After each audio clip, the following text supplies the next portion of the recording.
बिस्मिल्लाहिर्रहमानिर्रहीम। अस्सलाम वालेकुम एस्पायरेंट्स। आप अल्लाह से दुआ है यकीनन खैरियत से होंगे। आपको पता है कि आज हमने क्योंकि चैप्टर तो ख़त्म कर लिया था, एक्सरसाइज की कुछ बातें करनी हैं। वैसे तो हमने कोशिश की कि सारे के सारे क्वेश्चन साथ साथ करते गए, कुछ न्यूमेरिकल्स रह गए हैं और कुछ जो हमारे पास शॉर्ट क्वेश्चंस हैं जो एक दो रह गए हैं, या कुछ एमसीक्यूज़ हैं जो फिल इन द ब्लैंक्स हैं, वो आज करते हैं। तो हमने आज चैप्टर 3 की एक्सरसाइज करनी है, लेक्चर 45 है। सबसे पहला एमसीक्यू है जो एक्सरसाइज का, जरा इसको देखिए क्या कहता है। कहता है जब प्रेशर रिमेनिंग कांस्टेंट, जी ठीक है, प्रेशर कांस्टेंट हो गया, ठीक है।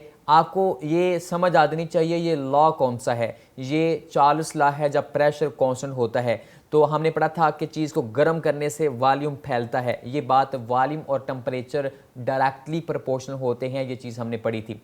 अच्छा देखिए यहाँ पे हमारे पास कहता है जनाब volume of gas will become twice. हाँ, कहता है वॉल्यूम कब डबल होगा, जबकि वो पड़ी हुई है गैस किस पे, 0 डिग्री पे। 0 डिग्री का मतलब ये है, सबसे पहले ये बात समझ लें कि 0 डिग्री का मतलब ये है कि वो गैस 273 केल्विन पे पड़ी है।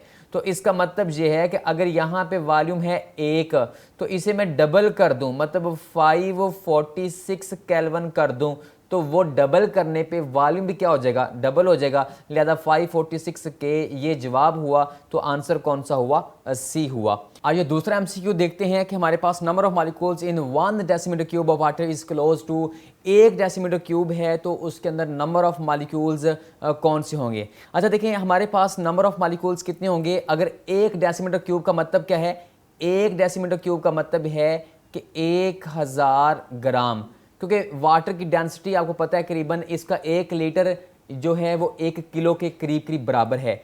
1000 ग्राम को अगर मैं मोलर मैस पे डिवाइड करूं, मतलब मैस ओवर मोलर मैस करूं, तो मोलर मैस पानी का कितना होता है, 18। तो ये आ जाएगा 55.5 मोल, जितने मोल हों। अच्छा मतलब हमने 1 डेसीमीटर क्यूब 1 डेसीमीटर क्यूब के पहले क्या निकाले, मोल। अब जितने मोल हैं इसे मल्टीप्लाई कर दें किससे, एवोगैड्रो से, क्योंकि 1 मोल में कितने पार्टिकल्स होते हैं, एवोगैड्रो। 2 मोल में कितने होंगे, 2 से एवोगैड्रो को मल्टीप्लाई कर दें। 3 में कितने होंगे, 3 से मल्टीप्लाई कर दें। तो 55.5 मोल में कितने होंगे, या 55.6 मोल में कितने होंगे, उसे उसके साथ क्या कर दीजिए, मल्टीप्लाई कर दीजिए। तो ये हमारे पास आंसर कौन सा हुआ, डी हुआ। आइए तीसरा एमसीक्यू देखते हैं। तो हमारे पास देखें कहता है जनाब सेम नंबर ऑफ मॉलिक्यूल कब होंगे एट एसटीपी। तो हमने कहा था अगर एसटीपी पे हमारे पास वॉल्यूम सेम हो तो उसके अंदर नंबर ऑफ मॉलिक्यूल भी क्या होंगे, सेम होंगे। ये बात हमने एवोगैड्रो लॉ में कही थी। तो बड़ा सिंपल सा सवाल है। तो इसमें सबसे पहला देखें, इसमें भी 280 cm क्यूब, इसमें भी 280 cm क्यूब, जबकि हमारे पास मैसेज भी सेम है कार्बन डाइऑक्साइड का और N2O का। तो जबकि हमने सिर्फ किसको देखना है, वॉल्यूम को देखना है। जब वॉल्यूम सेम हो तो नंबर ऑफ पार्टिकल भी सेम होंगे, लेकिन शर्त है कि टेम्परेचर और प्रेशर को तंग नहीं करना एट एसटीपी। ये सवाल वाले खुद ही कह दिया था एट एसटीपी। तो आंसर कौन सा हुआ, पहला हुआ। इसके बाद हमारे पास चौथा एमसीक्यू देखते हैं कि हमारे पास if absolute temperature of the gas is doubled, जी ठीक है, कहता है टेम्परेचर को डबल कर देना है, pressure is reduce to 1/2, pressure 1/2 कर देना है, तो उस वक्त वॉल्यूम क्या होगा। जी ठीक है, आपने एक इक्वेशन पढ़ी हुई है, कौन सी इक्वेशन पढ़ी हुई है, P is equal to N R T. हमने वॉल्यूम मालूम करना है, तो वॉल्यूम किसके बराबर होगा, एन आर टी के नीचे ले जाएं किसको, ये हमारे पास जो पी है। अब नंबर ऑफ मोल कितने हैं, मतलब कांस्टेंट कर दीजिए नंबर ऑफ मोल, क्योंकि एक ही शय है। Number of mole constant, R पहले क्या है, कांस्टेंट, तो सिर्फ कौन बचा, टी ओवर पी, मतलब क्योंकि हमें टेम्परेचर और प्रेशर दिया हुआ है। मतलब इस इक्वेशन के मुताबिक P V is equal to N R T के मुताबिक हमने वॉल्यूम मालूम कर लेना है, क्योंकि हमें टेम्परेचर और प्रेशर दिया हुआ है। टेम्परेचर देखें कहता है डबल, जी ठीक है, 2 कर दिया। नीचे प्रेशर कहता है 1/2, ये लें जी मैंने 1/2 कर लिया, तो ये डबल ओवर हो गया, तो ये डायरेक्ट ऊपर चला जाएगा। 2 को 2 से मल्टीप्लाई करें तो क्या आएगा, 4। इसका मतलब ये हुआ कि ये 4 टाइम इंक्रीज हो जाएगा। आंसर कौन सा हुआ, बी हुआ कि 4 टाइम उसका वॉल्यूम इंक्रीज हो गया है। उसके बाद हमारे पास पांचवा एमसीक्यू देखते हैं। तो पांचवा एमसीक्यू कहता है how should the condition be change to prevent the volume of given gas from expanding when it's mass is increased.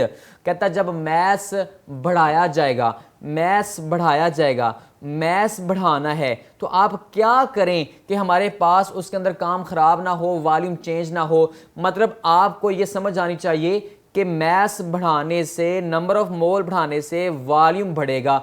अब हम क्या चाहते हैं कि वॉल्यूम ना बढ़े, क्यों? वो कहता है कि वो काम खराब ना हो, condition to be change, prevent the volume, prevent, हम बचना चाहते हैं इस चीज से। तो हम कैसे बच सकते हैं? मतलब वॉल्यूम ज्यादा होना है, उससे बचाना है, तो कैसे बचा लें? आप एक आसान सा काम करें, वॉल्यूम को ज्यादा ना होने देने, तो इसका मतलब यह है कि प्रेशर ज़्यादा कर दें या टेम्परेचर लो कर दें। तो हमारे पास ये देखें कि temperature is load and pressure is increased, तो आंसर कौन सा हुआ? ए हुआ। मतलब सबसे पहले कि टेम्परेचर कम करने से, प्रेशर ज़्यादा करने से वॉल्यूम कम होता है। क्यों?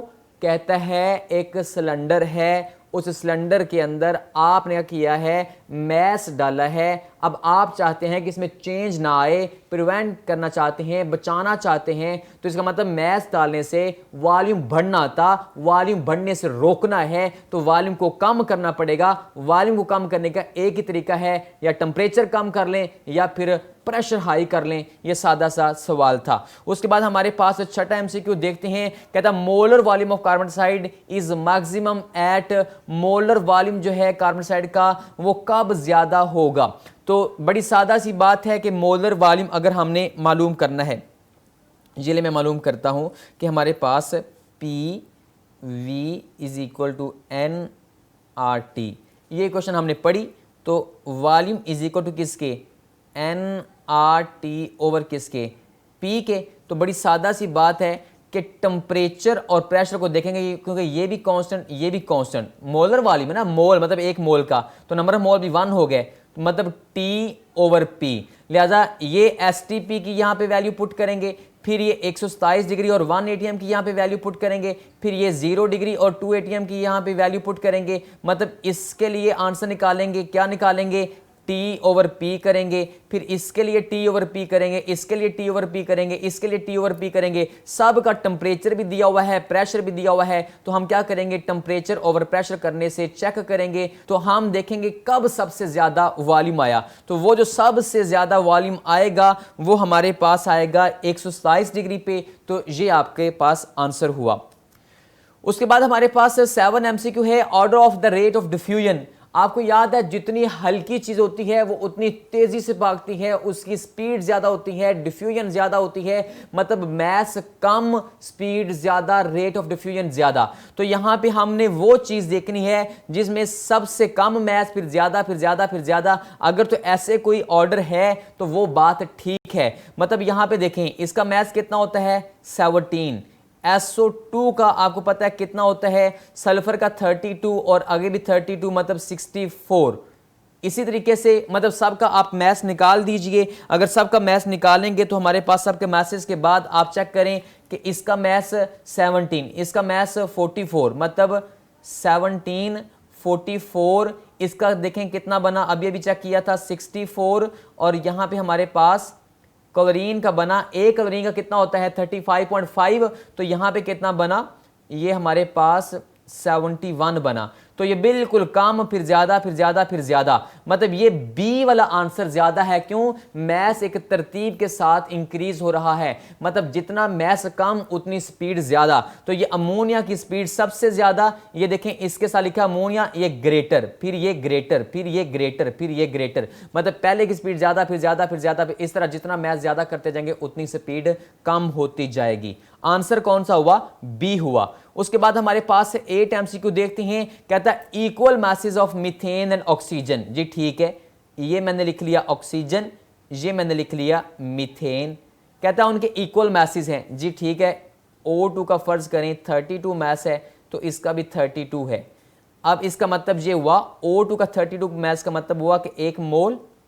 अब इसका 32, ये तो काम खराब हो गया ना 32 ग्राम से, क्योंकि मीथेन का मास कितना होता है? 12 और 4 16। तो मतलब ये कितना हुआ? 2 मोल। अच्छा बताएं जरा टोटल मोल कितने हुए? 3 मोल। तो इसका मतलब यहां पे एक बात समझ आ गई कि टोटल मोल 3 मोल हैं। ये तो बात ही बड़ी सादा थी। अब इसकी रेशो कितनी होगी? ऑक्सीजन का प्रेशर कितना होगा? जितना ऑक्सीजन का प्रेशर है नीचे टोटल प्रेशर। मतलब ऑक्सीजन का ये 1 मोल है तो नीचे टोटल मोल कर दें, 1/3। मीथेन का कितना होगा 2/3। ये ऊपर मीथेन के मोल नीचे टोटल, ये ऊपर ऑक्सीजन के मोल नीचे टोटल। तो आंसर ये हुआ, क्योंकि हमने ऑक्सीजन के लिए बात मालूम करनी है। ऑक्सीजन के लिए बात कौन सी आई है, ऊपर ऑक्सीजन का 1 मोल नीचे टोटल मोल, तो लिहाजा 1/3 आंसर हुआ। लिहाजा आंसर कौन सा हुआ, सबसे पहला हुआ ए आंसर ओके हो गया है। अब इसके बाद हमारे पास 9 MCQ देखते हैं। कहता gases deviate from the ideal behaviour. जी बेशक आइडियल बिहेवियर से परे हट जाती हैं एट हाई प्रेशर। क्यों? क्योंकि जब प्रेशर बहुत ज्यादा होता है मॉलिक्यूल करीब आते हैं, जब मॉलिक्यूल करीब आते हैं उनके दरमियान में अट्रैक्शन आती है, इसलिए आंसर सही नहीं आता। हम ये बात पूरे एक लंबे मतलब इंतहाई इंपॉर्टेंट लॉन्ग क्वेश्चन के अंदर ये बात पढ़ चुके हैं। कहता which of the following is correct for non ideal. बात कौन सी ठीक है, तो चेक करते हैं। सबसे पहली बात भी गलत, दूसरी भी गलत, तीसरी भी गलत। अब सबसे आखिरी वाली देखें, डी पार्ट देखें। At high pressure intermolecular forces जो हैं वो ज्यादा हो जाती हैं। ये बात अभी भी आपको बताई, हाई प्रेशर पे मॉलिक्यूल करीब आते हैं, उनके दरमियान में क्या पैदा हो जाती है, कशिश की फोर्सेस पैदा हो जाती हैं। आंसर कौन सा हुआ, डी हुआ। उसके बाद 10 MCQ देखते हैं। कहता deviation of the gas from ideal behaviour is maximum at. Deviation कितना ज्यादा वो असल रास्ते से हटेगी, आइडियल बिहेवियर से हटेगी, कितना हटेगी, जितना मॉलिक्यूल ज्यादा करीब होंगे। क्यों? जितना ज्यादा करीब होंगे उतनी ज्यादा कशिश पैदा होगी, अट्रैक्शन पैदा होगी। तो बड़ी सिंपल सी बात है कि करीब लाने के दो ही तरीके हैं, या प्रेशर हाई करें या टेम्परेचर लो करें। तो इनमें सबसे लो टेम्परेचर हाई प्रेशर कौन सा नजर आ रहा है आपको, ये 5 ATM वाला। तो आंसर कौन सा हुआ, ए हुआ। इसके बाद हमारे पास ये 11 MCQ है। A real gas obeying van der Waals equation will resemble the ideal gas if.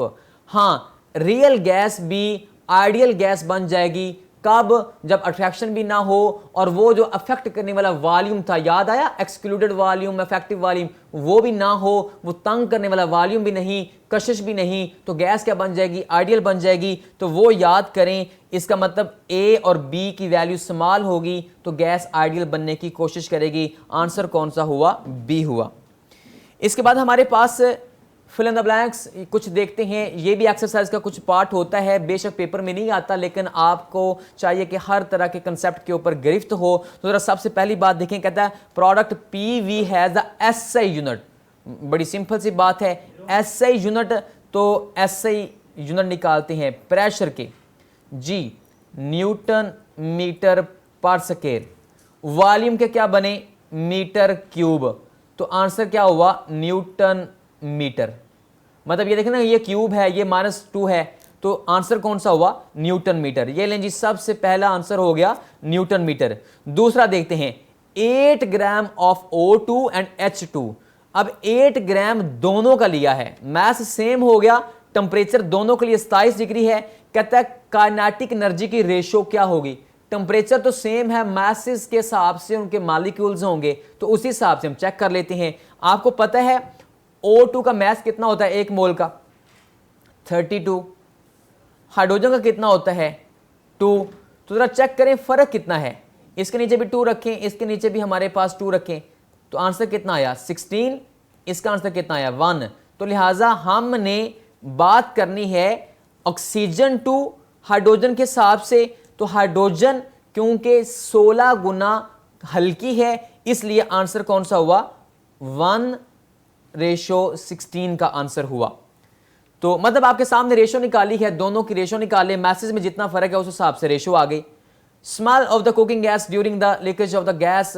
हाँ, अगर गैस का सिलेंडर लीक है, उसकी हमें स्मेल फील होती है, उसकी वजह क्या है कि वहाँ से चीज़ हम तक पहुँची है, किस ज़रिए, डिफ्यूजन के ज़रिए। ये बात हमने पढ़ी हुई है। ये हमारे पास due to the property of diffusion of the gases, ये यहाँ पे गैसेस ही है, डिफ्यूजन ऑफ गैसेस ही आएगा। Equal volume of the gases, ये बात हमने पढ़ी हुई है। अगर इक्वल वॉल्यूम हो तो उस वक्त contain the equal number of molecules. यहां भी इक्वल और यहां पे क्या आएगा, वॉल्यूम। मतलब अगर वॉल्यूम हमारे पास सेम हो तो नंबर ऑफ मॉलिक्यूल भी क्या होते हैं, सेम होते हैं।